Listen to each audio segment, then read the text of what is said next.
Ambassador Crixvex clicked his 6 talons against the polished marble floor of the Grand Assembly Hall, producing a rhythmic tapping that echoed through the massive chamber. His 3 eyes scanned the entrance doors with barely contained irritation. The human delegation was late. Again. Typical, he muttered under his breath, his translator device converting his native Zephyrian clicks into standard galactic. 27 species managed to arrive on time, but the humans? Oh no, they have to make an entrance. Chancellor Vostell, a towering crystalline being from the Helix Nebula, turned her faceted head toward Crixvex. Perhaps they are struggling with the security protocols? After all, they are the only species required to undergo the enhanced screening process. Crixvex's middle eye narrowed. Enhanced screening. What a polite way to describe the most humiliating security procedure in galactic history. Every other species could enter the assembly armed with their traditional weapons, ceremonial blades, plasma disruptors, even the Gromax's legendary bone clubs. But humans? Humans got the full treatment, molecular scanners, psionic probes, and enough security guards to invade a small moon. It's not our fault they're unpredictable, Crixvex said, though his voice carried less conviction than usual. The massive doors finally slid open with a pneumatic hiss, and the human delegation entered. Leading them was Captain Maya Torres, a woman whose reputation preceded her like a gravitational wave.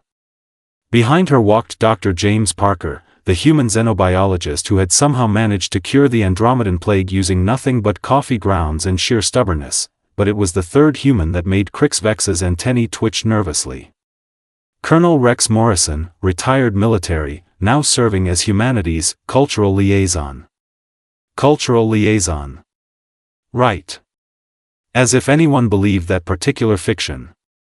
Gentle beings of the assembly, Captain Torres announced, her voice carrying clearly across the vast chamber without any need for amplification. Humans, Crixvex noted with grudging admiration, had excellent vocal cords. We apologize for our delay. Your security team was thorough. A ripple of nervous laughter passed through the assembled delegates. Everyone knew the humans had been detained for 3 hours while every molecule of their clothing was analyzed for potential weapons. The funny thing was, they had found weapons. Lots of them. All declared, all legal under their homeworld's customs, and all confiscated nonetheless. Please, take your assigned seats, Chancellor Vostell intoned, her voice creating harmonic resonances in the chamber's acoustics. Today's agenda concerns the recent incidents in the Outer Rim territories. Crixvex watched as the humans settled into their designated area, which was notably surrounded by an energy barrier. Subtle, but present. He almost felt sorry for them. Almost, the truth was, Crixvex had been part of the committee that drafted Resolution 847 Alpha, the legislation that specifically prohibited humans from carrying weapons during assembly sessions. The vote had been unanimous. 26 species in favor, 0 against, with humans abstaining because they hadn't been invited to vote on their own restrictions. It seemed reasonable at the time. Humans were new to the galactic community, barely 3 decades since first contact. They were aggressive, unpredictable, and had the unsettling habit of turning household items into weapons. Their military history was a catalogue of impossible victories achieved through sheer audacity and tactics that made seasoned war strategists weep, but lately, Crixvex had been having second thoughts. The first matter of business, Chancellor Vostell continued, concerns reports of increased pirate activity in Sector 7. The Vrex Confederation has requested additional security support. Commander Thalzoan of the Vrex stood, his scales shifting from green to orange with agitation. Honored delegates, the situation has become untenable. These pirates attack with weapons we cannot identify, using tactics that defy conventional military doctrine. Our losses mount daily. Captain Torres raised her hand. If I may? The Chancellor's faceted head tilted slightly. The human delegation may speak. Torres stood, and somehow, despite being one of the smaller beings in the room, she commanded attention. We've encountered similar pirate groups near the Kepler belt. They're using modified human weapons. A collective gasp echoed through the chamber. Crixvex felt his blood temperature drop several degrees. Impossible, Commander Thalzoan hissed. Humans are not permitted to sell weapons to unauthorized entities. The Galactic Trade Commission would never. Oh, they're not buying them, Dr. Parker interrupted, his tone casual as if discussing the weather. They're stealing them. From our museums. Silence. The kind of silence that occurs when an entire room of highly intelligent beings suddenly realizes they may have made a catastrophic error in judgment. Colonel Morrison leaned back in his chair, and Crixvex noticed the human's eyes were scanning the room's architecture with professional interest. Security cameras, exit routes, structural weak points. Old habits. You see, Morrison said conversationally, when you spend decades cataloging every weapon humanity has ever invented and putting them on display for educational purposes, you create quite the shopping list for enterprising criminals. Chancellor Vostell's crystalline form dimmed slightly. Surely your museum security is adequate for keeping tourists from touching the exhibits, Torres interrupted. Not so much for stopping organized theft rings equipped with military-grade transport beams. Crixvex felt a sinking sensation in his primary stomach. How many weapons are we talking about? Dr. Parker consulted a data pad. Well, let's see. The Smithsonian reported missing items include 17 assault rifles, 43 sidearms, 6 rocket launchers, and one particularly creative individual made off with an entire display on improvised explosives. But those are antiques, protested Ambassador Yilchin from the Tau Ceti Collective. Surely primitive human weapons pose no threat to modern galactic civilization? Colonel Morrison's laugh was not a pleasant sound. Primitive? Ma'am, a 200-year-old human rifle can punch through modern battle armor like tissue paper. Our ancestors designed these weapons to kill things that were trying very hard not to die. The point is, Captain Torres continued, these pirates aren't just using our stolen weapons. They're improving them. Combining human kinetic technologies with galactic energy systems. The results are concerning. Crixvex's talons had stopped their rhythmic tapping. In fact, he realized he'd been holding his breath for the past minute. Concerning how? Dr. Parker's expression was grim. A standard Vrex battle cruiser has armor designed to withstand plasma bombardment, ion cannons, and gravitational torpedoes. But it turns out that armor isn't so effective against a hypersonic tungsten rod traveling at 0.99% light speed. Impossible, Commander Thalzoan's scales had shifted to deep purple.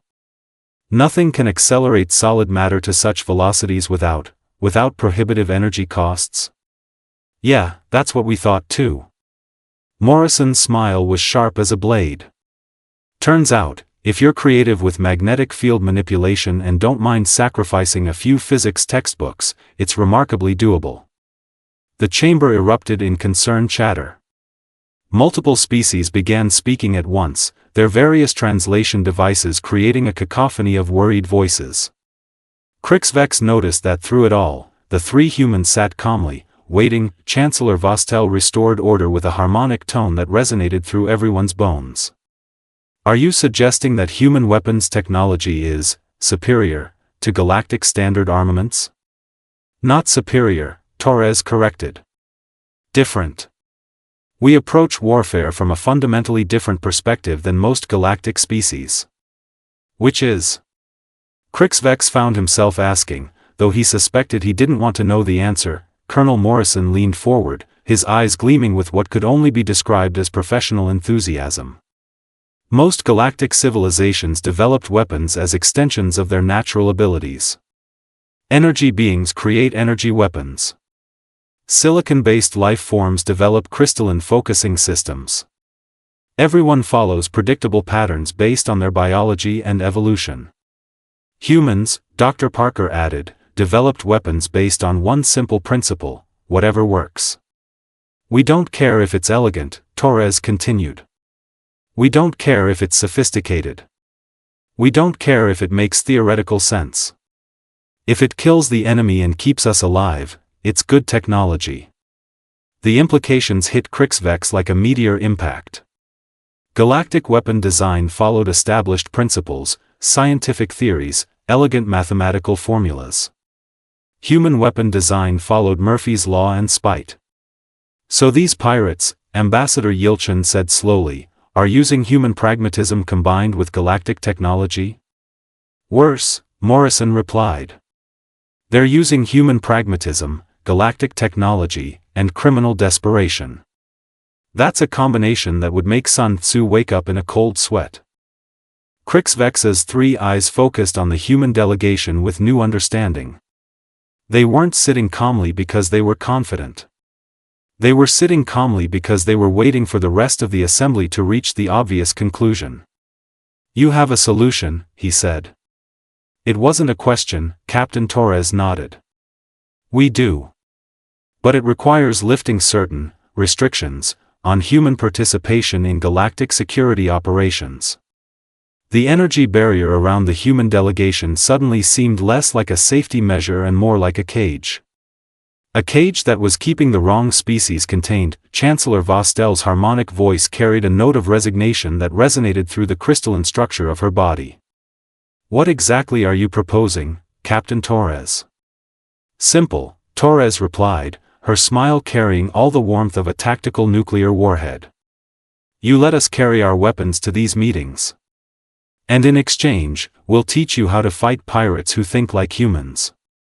The silence that followed was deafening, the silence stretched like a taut wire ready to snap. Krixvex felt his secondary heart skip a beat as he processed Captain Torres's proposal. Around the chamber, delegates shifted uncomfortably in their seats, creating a symphony of nervous chittering, mechanical whirring, and the occasional plasma discharge from overloaded anxiety circuits. You want us to arm you, Chancellor Vostell stated, her crystalline form flickering between blue and amber. After we specifically created legislation to prevent exactly that scenario. Colonel Morrison chuckled, a sound that made several nearby delegates flinch. Ma'am, with respect, we've been armed this entire time. Your security just confiscated the obvious stuff. Ambassador Yelchin's tentacles writhed in agitation. Impossible. Our scanners detected every metallic object, every energy signature, every molecular. Dr. Parker held up his hand, revealing what appeared to be a standard-issue pen. With a casual flick, he extended it into a meter-long rod. Another twist, and a monomolecular blade emerged from the tip. Titanium ceramic composite, non-metallic, no energy signature. I could take out half this room before anyone realized what happened. Panic rippled through the assembly like a shockwave. Security alarms began blaring, and protective barriers started rising around various delegations. The Gromax representative actually dove under his table. Oh, relax, Torres said, her voice cutting through the chaos with military precision. If we wanted you dead, we wouldn't have spent 3 hours explaining the problem first. The alarms gradually died down, but the tension remained thick enough to cut with Dr. Parker's improvised blade. Krixvex found his voice first. Why reveal this now? Why not simply eliminate the pirate threat yourselves?